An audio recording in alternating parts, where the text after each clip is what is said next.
어, 곡성이라는 영화 보신 분도 계실 것 같아요. 근데 이제 곡성이라는 영화의 내용을 제가 말씀드리고자 하는 것은 아니고, 그 영화를 통해서 많은 사람들에게 그 인구에 해자된 유행어가 있습니다. 들어보셨을 것 같아요. 멋이 중한디, 멋이 중하냐고, 뭐 이런 얘기예요. 근데 사실 우리가 우리의 삶을 참 복되게 사는 비결 중에 하나는요, 바로 무엇이 중한지를 아는 거예요. 그러니까 우선순위를 잘 정하고 사는 것이 중요하다는 것입니다. 실제로 있었던 일입니다. 어떤 그 첼리스트가 남자분인데요, 결혼을 해서 신혼 초에 유학을 갔어요. 뭐 형편이 넉넉한 편이 아니다 보니까 그렇게 신혼 초에 이제 그 뭐 인종적으로 말씀드려서 그렇습니다만, 흑인들이 많이 사는 동네 아파트, 우리나라에서는 아파트가 뭐 괜찮은 그런 이제 주택이지만 외국에서는 또 다른 경우가 있습니다. 그래서 그야말로 뭐 학고방 같은 작은 집에서 고군분투를 하면서 사는데요, 어느 날 아주 깊은 밤에 잠에 깊이 빠졌는데 이웃에서 불이 난 거예요. 그래서 경보기가 막 따르릉 울리고 사람들이 막 소리를 치고 또 소방차가 오고 그런 난리통에 이제 그날 밤이 다행히 이제 불이 진화가 되고 난 후에 뭐 그 후에 이제 그날 밤의 일 때문에 이 남편이 아내에게 굉장히 달래느라고 한동안은 고생을 했다는 거예요. 그날 밤에 무슨 일이 있었을까요, 여러분? 불이 나니까 북새통 속에서요, 이 사람이 자기 아내는 챙기지도 않고 그냥 자기에게 정말 중요한 그 첼로 있잖아요. 여러분, 음악 하시는 분들은 아실 겁니다. 악기를 특히 하시는 분들은 이 악기가요 너무너무 중요하거든요. 그리고 그게 사실은 비용이 값이 만만치 않습니다. 그러니까 이분이 급한 마음에 그 첼로를 덜렁 들고 나왔는데 보니까 자기 아내가 없어요. 그래서 그날 밤 이제 지나고 낮이 되어서 그때부터 이제 아내가 냉기류가 흐르고 뭐 그렇게 했다는 거예요. 근데 여러분, 이 부인네의 이 마음으로 한번 생각해 보시면 당연히 그럴 수가 있죠. 아니, 이 사람에게 내 인생을 맡기고 지금 평생을 반려자로 살려고 했는데 와보니까 급할 때에 자기는 그냥 손을 놓고 자기를 생각하지도 않고 그저 자기에게 소중한 그 첼로를 들고 나갔단 말입니다. 그러니 인생에게 내 인생을 맡겨도 되겠냐, 평생 살아도 되겠느냐, 이런 의구심도 생기고 뭐 섭섭한 마음, 분노의 마음, 여러 가지가 있을 수가 있잖아요. 그래서 한동안 고생을 했다는 거예요. 저는 이 얘기 속에서요, 사람은 자기 속에 감추어진 것을요 감출 수 없다고 생각해요.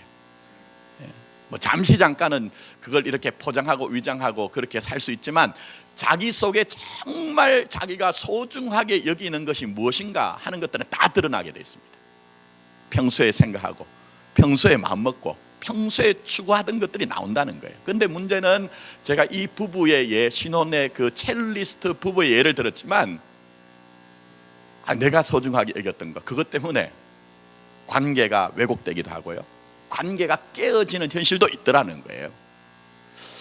자, 그런데 우리가 신앙의 삶도 마찬가지입니다. 무엇이 중한디, 무엇이 정말 중한디, 이거 잘 분별하는 것이 실제로는 신앙생활입니다.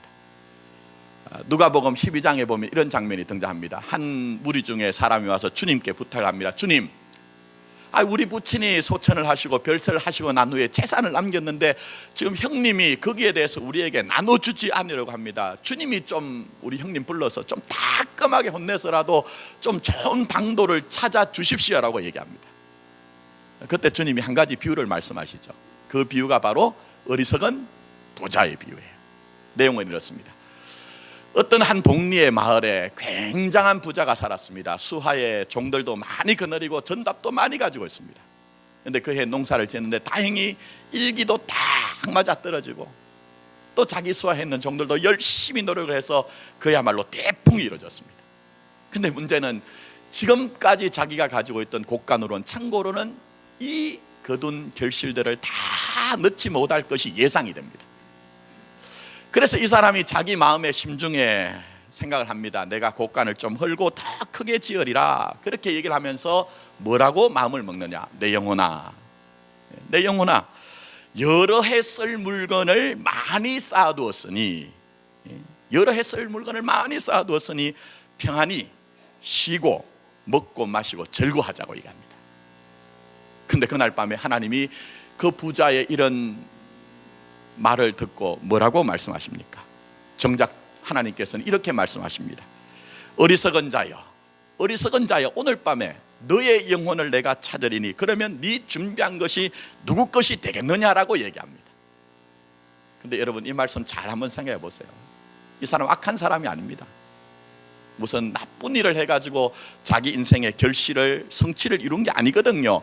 성실하게 착실하게 살아가지고 자기 인생의 결과를 얻고 또 미래를 위해서 계획을 할 뿐만 아니라 그것 가지고 이제 좀 쉬자, 여유 있는 삶을 살자 하는데, 내가 오늘 밤 네 영혼을 찾으면 그 모든 것이 누구 것이 되겠느냐라고 얘기를 하고 있어요.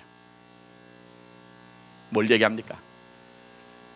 우리가 생각할 때 내가 소중하다고 생각하는 것, 하나님 편에서는 그것이 가치 없는 것일 가능성도 얼마든지 있다는 거예요. 내게 만족을 주었던 그 일의 성취나 또 곳간을 더 크게 짓겠다는 인생의 계획이 내 영혼의 문제, 영생의 문제와 영혼의 문제와는 직결이 되지 않을 가능성도 있다는 거예요. 그런 점에서 우리가 신앙이란 것은요, 진지해야 되는 것이죠. 무거울 필요는 없지만 우리 하나님 앞에 인생이기 때문에 좀 진지하면서 정말 무엇이 중요한지, 내 인생에서 정말 소중하고 가치 있는 것이 무엇인가를 영적으로 식별하고 성찰하고 또 그것을 우리가 이루어가는 삶이 되어야 되는 것입니다. 자, 그런 점에서 오늘 본문이 바로 그것입니다. 다윗은 무엇이 중요한지를 알고 있습니다. 정말 가치 있는 것이 무엇인지를 알고 있습니다.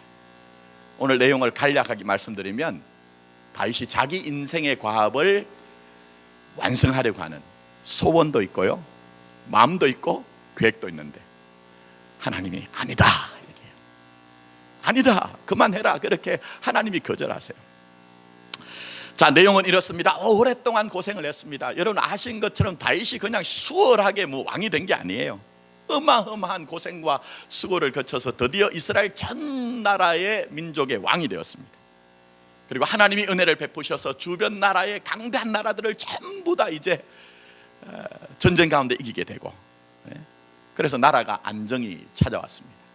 근데 이때 다윗의 마음에 걸리는 게 있어요.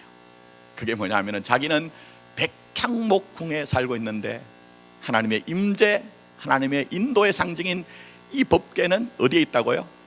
성막에, 장막에 있다는 그것이 지금 마음에 걸리는 거예요.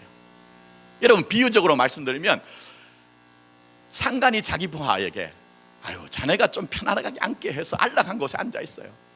근데 정작 이 상관이 부하는 안락한 곳에 앉히고 자기는 불편한 데 앉아 있으면요, 그 부하가 비록 몸으로는 안락한 데 앉아 있을지 모르지만 마음은 어떨까요? 바늘 끝에 앉아 있는 거예요. 바늘 끝에 앉아 있는 거예요. 마치 지금 다윗이 그런 거예요. 그래서 마음속에서 늘 뭔가 하나님 앞에 송구하고 불편하고 내가 이렇게 하면 안 되지 하는 마음이 있어서 드디어 이제 결정을 하고 나단 선지자에게 그 계획을 알려줍니다. 당연히 거룩한 것이기 때문에, 당연히 하나님 편에서는 선한 것이기 때문에 나단 선지자가 여호와께서 다윗 왕과 당신과 함께 하십니다. 당신 마음에 있는 것을 다 하십시오라고 얘기합니다. 근데요, 하나님은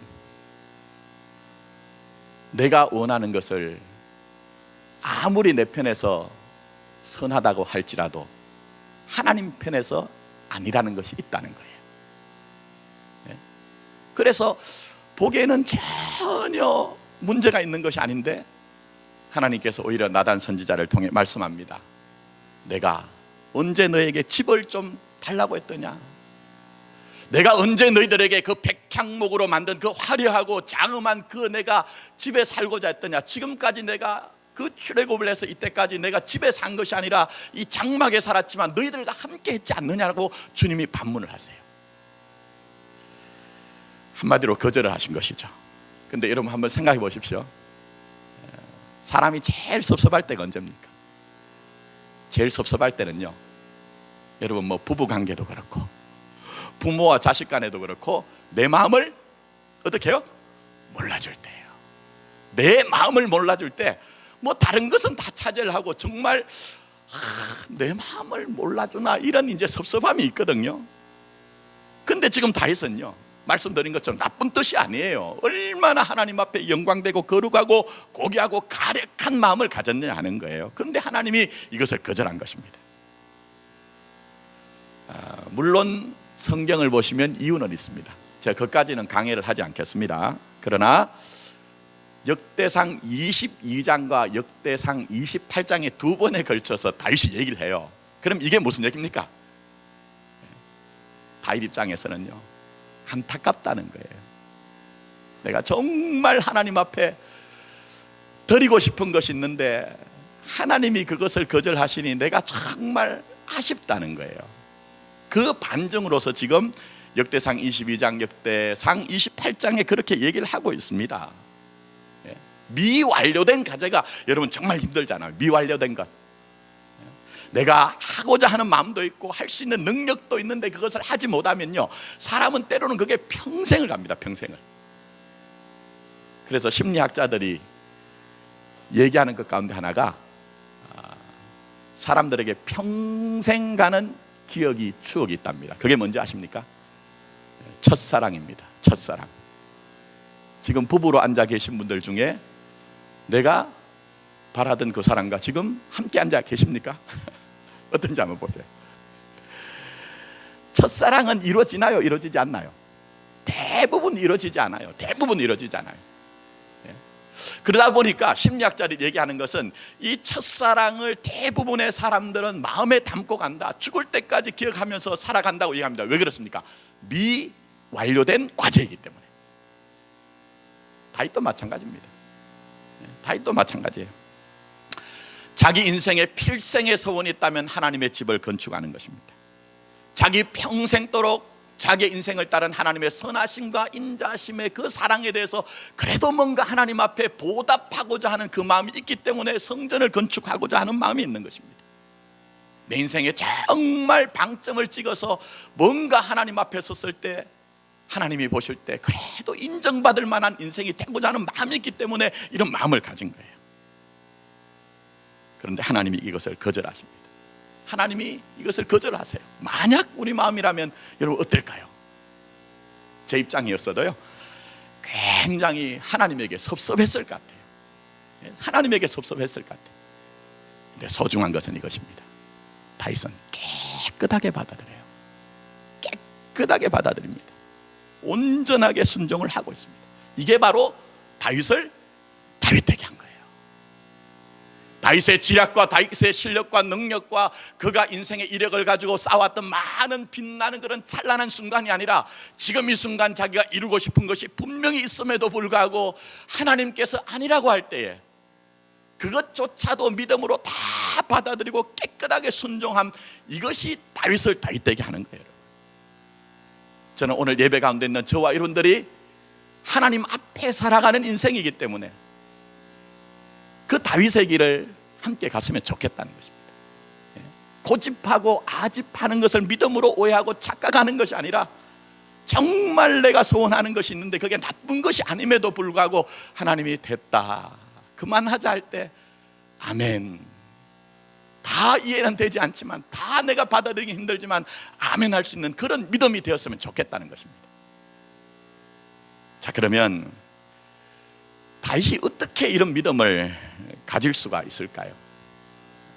다윗이 아는 것이 있습니다. 여러분, 신앙도 말입니다.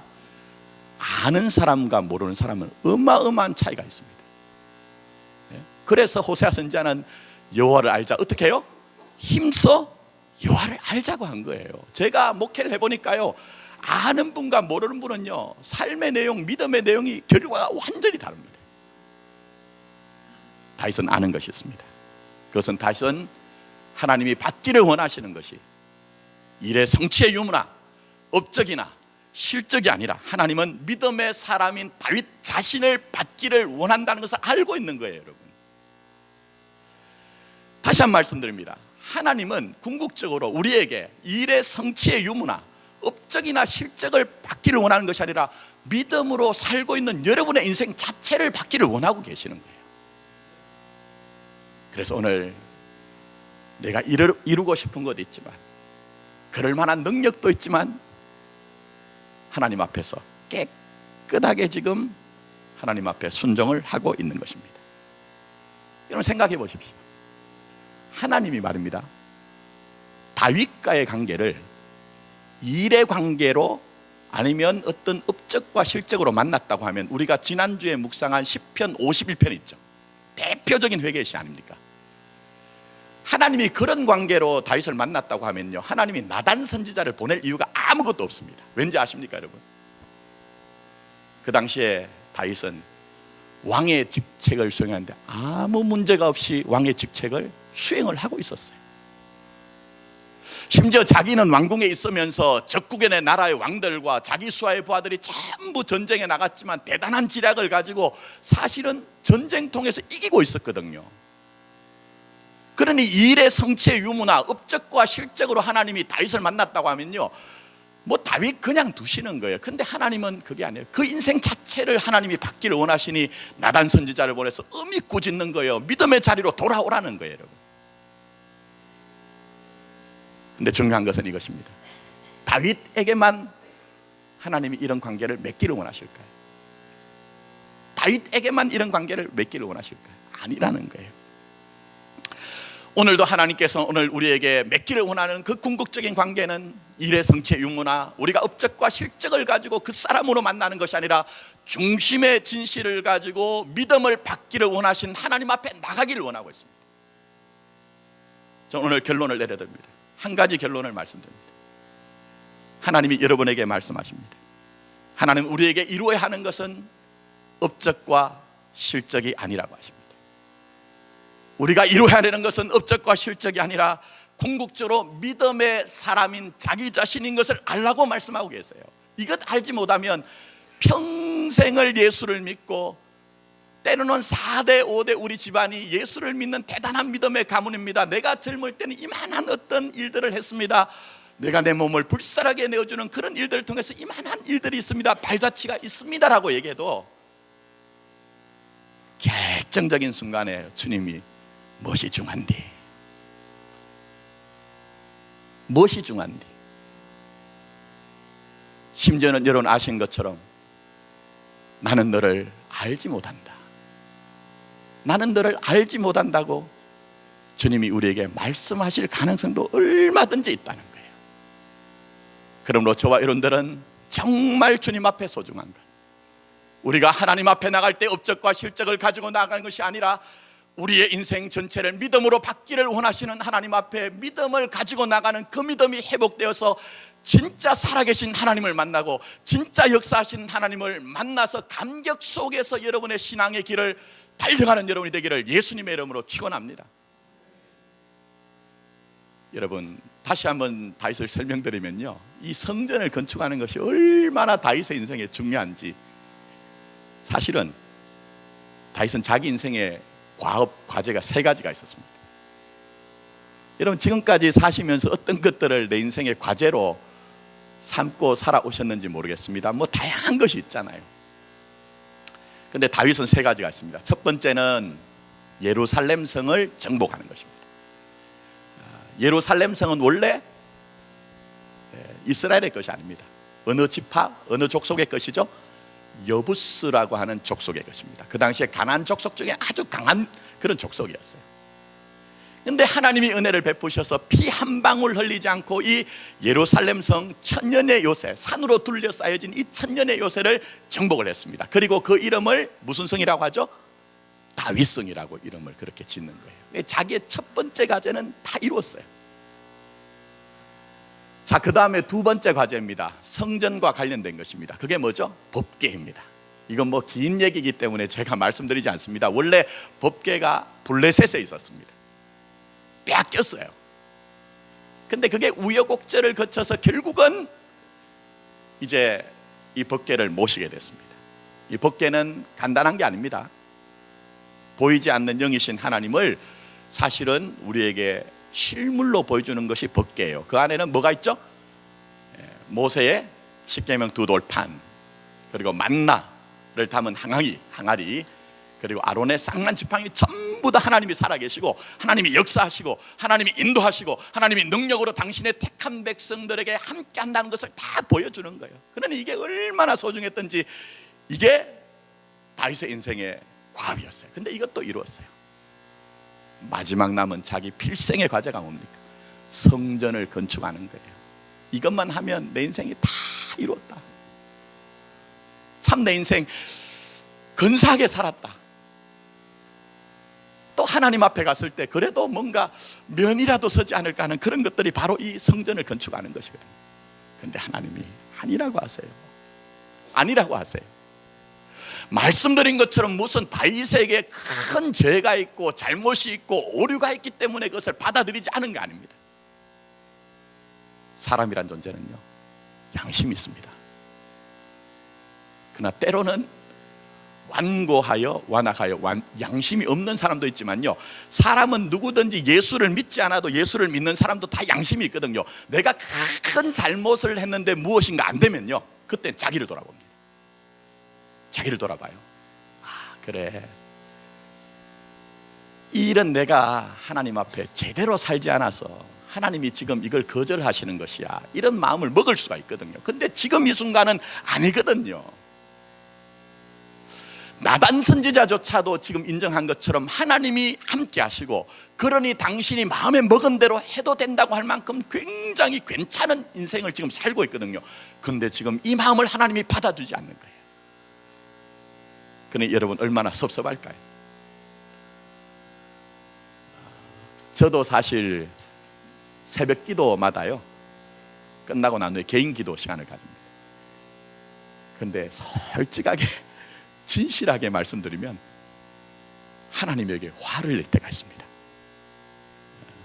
여러분은 전혀 그렇지 않은 것처럼 저를 의아하게 쳐다보시면 제가 더 이상 말을 이어가기가 참 부담이 됩니다만, 제가 기도를 할 때 그럴 때가 있어요. 하나님, 아니 제가 목사로 부름을 받아서 무슨 엉뚱한 일을 했습니까? 어떻게든 복음 중심으로, 십자가 복음과 하나님 나라 복음 중심으로 사람들이 하나님 앞에 나가 하나님을 경배하고 예배하고 그들의 인생을 드리고, 우리가 섬기는 공동체는 세상을 축복하고 다음 세대를 믿음으로 일으키는 그런 일들을 지금 맘먹고 있는데 왜 하나님은 이 기도를 안 들어주시는 거예요? 이런 섭섭한 마음이 들 때가 있거든요. 안타까운 마음이 들 때가 있거든요. 근데 중요한 것은 지금 다윗은 하나님 앞에 깨끗하게 안 된다 할 때 아멘 하는 거예요. 아멘 하는 거예요. 그리고 지금 하나님 앞에 나가서 그 믿음을 가지고 있으니 내가 할 수 있는 일과 할 수 없는 일을 구분합니다. 내가 해야 될 일과 하지 말아야 될 일을 구분합니다. 그게 뭡니까? 비록 내가 내 손으로 성전을 건축하지 못하지만 하나님의 그 섭리와 경륜과 뜻을 따라서 나라의 샬롬이 오면, 평화가 오면 내 아들 솔로몬이 하나님의 집을 건축할 것이라는 것을 알고 있기 때문에 그는 그 손으로 성전을 짓지 못하지만 모든 재료들을 다 준비하고 있어요. 여러분, 이게 바로 다윗이 우리에게 보여주는 진정한 신앙의 길인 거예요. 만약 우리가 수십 년 예수를 믿었는데 여전히 내가 해야 되는 일들 그거 내려놓지 못하고 고집하고 아집하면서 그것을 믿음으로 오해하신다면요, 우리가 좀 이제는 돌이켜야 된다는 거예요.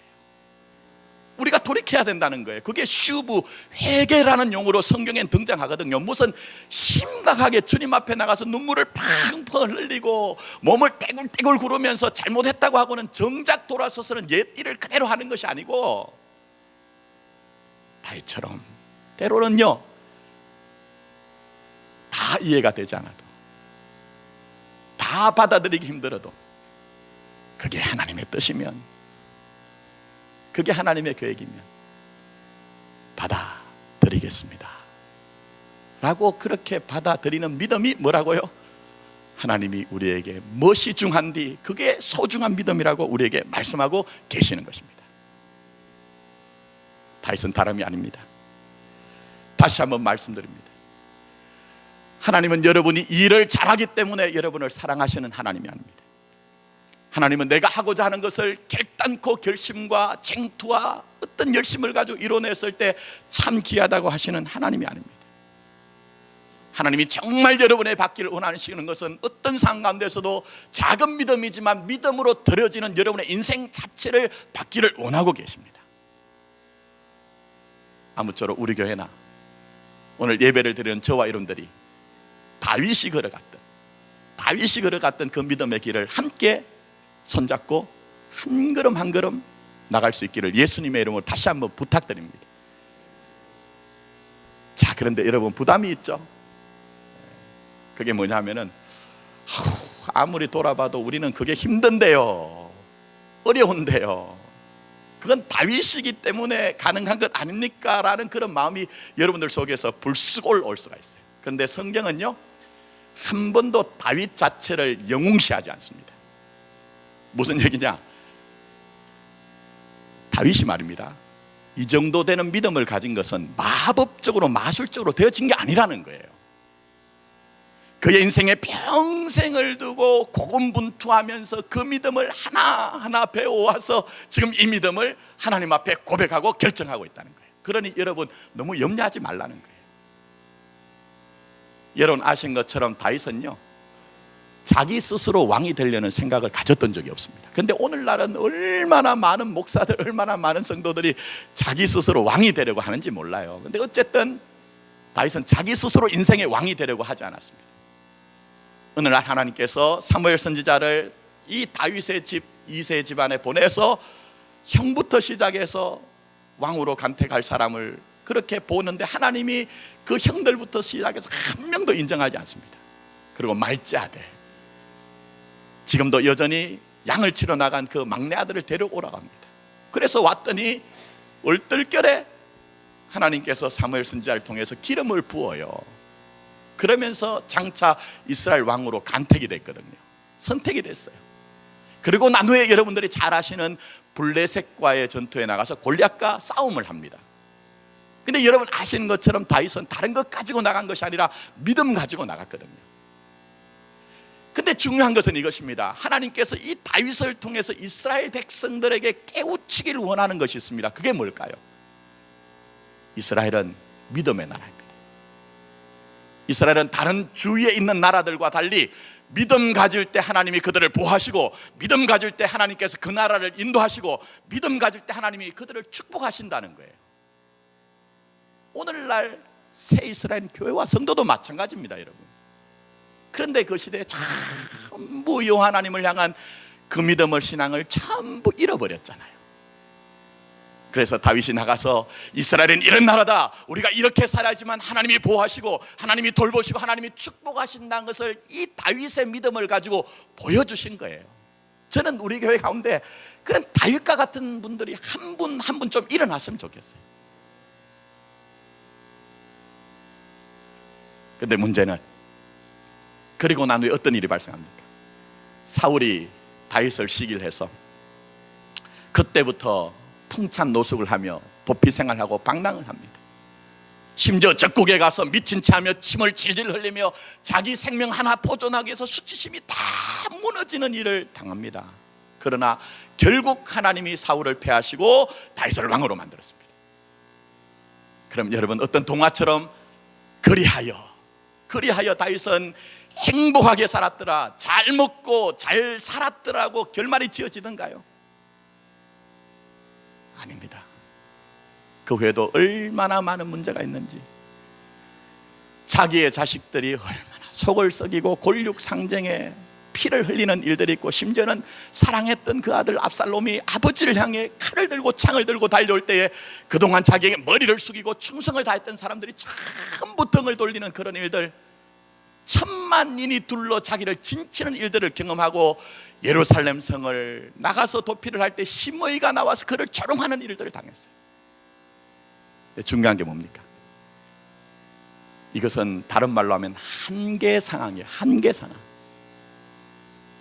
근데 제가 보니 한계 상을 만난 분들 중에 오히려 더 고집스러워지고 더 아집을 가지고 믿음과 상관없이 사는 사람들도 있더라고요. 그런데 다윗은 내 인생의 한계상을 만나서 내 몸으로 하나하나 배운 게 있어요. 그게 뭡니까?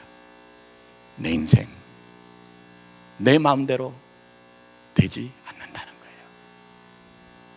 내 인생 내 마음대로 되지 않는다는 그 현실을, 실존을 인정하게 된 거예요. 그리고 또 하나 깨닫게 된 게 있어요. 그럼에도 불구하고 있는 그대로 믿음으로 살려고 하는 나를 귀하게 보시고 사랑하시는 하나님의 사랑을 만난 거예요. 사람들에게 박수를 받고 환호를 받고 칭찬을 받을 때 나를 사랑하시는 하나님 아닙니다.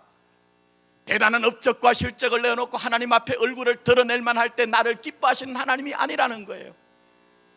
오히려 사람들에게 고통을 당하여 도망을 가면서 동굴 속에 숨어야 하고, 때로는 수치심에 자기 몸을 떨기도 하고, 그동안 나와 그렇게 친숙했던 사람들조차 전부 다 내 등을 돌릴 때에 온 세상이 서리발처럼 일어나는 그 순간에도 있는 모습 그대로 정말 하나님 한 분을 붙들려고 하는 그 믿음을 보시고 내가 여기 있다고 나를 품어주시는 그 하나님과 사랑을 만난 거예요. 여러분, 그것이 다윗을 이기게 한 거예요. 그것이 다윗을 다윗되게 한 거예요. 저는 우리 교회가 이런 하나님의 사랑을 경험하고 여러분들도 그런 하나님의 사랑을 체험함으로 말미암아 넉넉히 세상을 이기는 삶이 되었으면 좋겠다는 것입니다. 이제 말씀 맺습니다. 사도 바울 저는 굉장히 좋아하는데 언젠가 기회가 되면 조금 더 성경을 여러분들과 제가 호흡이 맞으면요 로마서 강해를 하려고 합니다. 지금 새벽 기도도 지금 한 228번째 지금 나가고 있어요. 그러니까 만만한 일은 아닙니다. 근데 사도 바울이 여러분 아신 것처럼 자기 인생의 마지막이라는 것을 알고 로마의 감옥 안에서 믿음의 아들인 디모데에게 편지를 보냈잖아요. 그 디모데 후서 4장 6절 말씀에 보면 자기 인생을 회고하고 회상하면서 이 다윗이 아주 소중한 얘기를 합니다. 뭐라고 얘기하느냐? 내가 선한 뭐라고요? 싸움을 싸우고 나의 달려갈 길을 마치고 뭘 지켰다? 믿음을 지켰으니. 믿음을 지켰으니. 한번 따라 합시다. 믿음을 지켰으니. 여러분, 바울이 간단한 사람이 아닙니다. 아놀드 토인비 같은 경우에는요, 이 바울이 타고 가던 배는 유럽의 문병을 싣고 가던 배라고 할 정도로 대단한 어떤 업적과 실적을 가진 사람이에요. 근데 마지막 순간, 하나님 앞에 서야 되는 그 마지막 순간, 내가 믿음을 지켰으니 라고 얘기합니다. 왜요? 주님이 받으시는 것이 뭐라고요? 믿음입니다. 주님이 받으시는 것이 뭐라고요? 믿음입니다. 그리고 현실적으로 이 바울은 자기 주위에서 정말 데마가 세상을 사랑하여 나를 버리고 데살로니가라고 갔다고 한 것처럼 처음에는 믿음으로 시작했다가 얼마나 많은 사람들이 믿음에 파선하는 것을 현실적으로 다 봤어요. 그러니 내가 믿음을 지켰으니 그게 소중하다는 거예요. 지금까지 믿어오시면서 뭘 지켜오셨습니까? 무엇을 지켜오셨습니까? 어떤 분들은 소유를 지켰다, 내 자식들을 이만큼 잘 키워서 내가 이것을 지켰다, 뭐 사회적으로 평판을 지켰다, 명예를 지켰다 그렇겠지만 정작 중요한 믿음에 대해서는 어떠하냐는 거예요. 나를 업적과 실적으로 만나길 원하시는 하나님이 아니라 그 작은 믿음이지만 믿음 하나 가지고 나면 나를 안아주시고 나를 품어주시고 그 믿음 때문에 내 인생 전체를 받아주시는 그 하나님을 만나셨냐 하는 것입니다. 아무쪼록 쉽진 않지만 저와 여러분들이 이 성경이 우리에게 계시하고 보여주신 믿음의 진정성, 진의를 알고 이제 남길 인생에 한 걸음 한 걸음 다윗처럼 내 인생을 받기를 원하신 하나님 앞에 믿음으로 살아. 언젠가 우리도 내 믿음을 지켰으니라고 고백하고 주님 앞에 감사할 수 있는 그런 인생이 되기를 예수님의 이름으로 축원합니다. 기도드리도록 하겠습니다. 우리는 우리 몸의